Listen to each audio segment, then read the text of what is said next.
Happy Monday, everybody! Welcome to my art journal video. Today I'm having a blooming dill, and I'm starting off with sorting through my stack of pattern paper to find the right one that I want to use. So it's going to be a mixed media page that I have in mind, and it's inspired by my balcony. The rest of the story is on my blog on Friday this week. You can read up on it in German and in English, whatever language you prefer. There's also going to be a material list and lots of close-up photos, so hop on over on Friday this week. So I'm starting off with watercolors for the backdrop, the frame, so to say. And I just did wet my page with a spray bottle, then painted a couple of tones of greens and yellows, and then sprayed it again and gave it a blast. So I'm spraying, or if I want to have a super smooth kind of gradient background, I work with a lot of water. And I spray water, color, and then spray water again. So once that was done, I did cut my pattern paper to size and rounded the corners and then glued it down. I really like those tiny little flowers there on the blue background, and then gave it a yellow strip across the lower third of the blue pattern paper.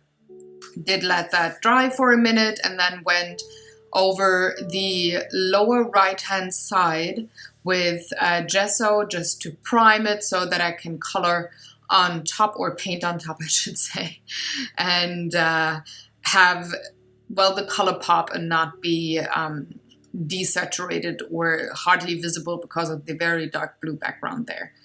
It did dry for a while. So if you watch any of my vlogs or other videos on this channel, you know that it's super hot in my studio, and I thought, oh, I don't need to blast it with my blow dryer because it's super hot in my studio, it will dry quickly.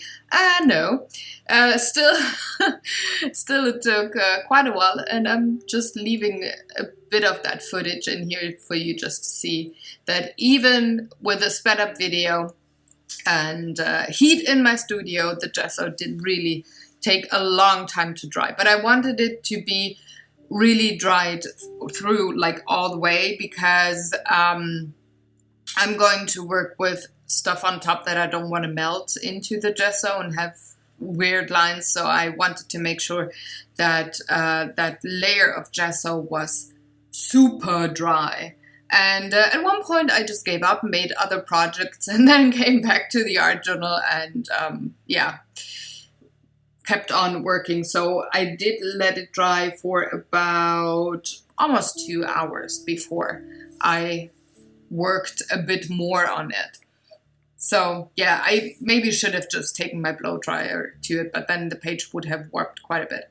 But there's the next clip. 2 hours later, I can work with a pearl effect marker on top. So I was taking a yellow and a green. Didn't really like the green, was way more minty than I expected.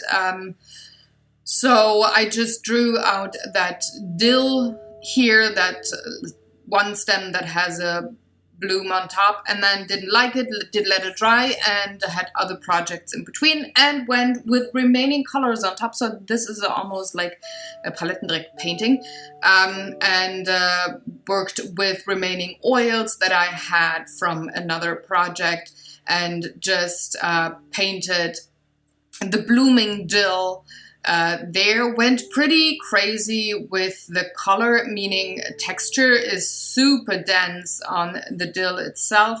I'm using green and blue and brown and yellow for this piece here, and I'm just pretty much dabbing on the white, yellow blossoms here. On Friday on the blog you can see a photo that I shot from the side. You can see how much it is actually raised. It's like a medium-sized pimple that is on the page. But yeah, I liked the oil way better than the effect pen, so I just had to change it. And that's my art journal. I hope you enjoyed watching along. And if you have any questions or comments, please leave them in the comment section below. And I will see you tomorrow on a very tiny, very new painting. Have a lovely day, go create, and have fun, everybody. Bye-bye.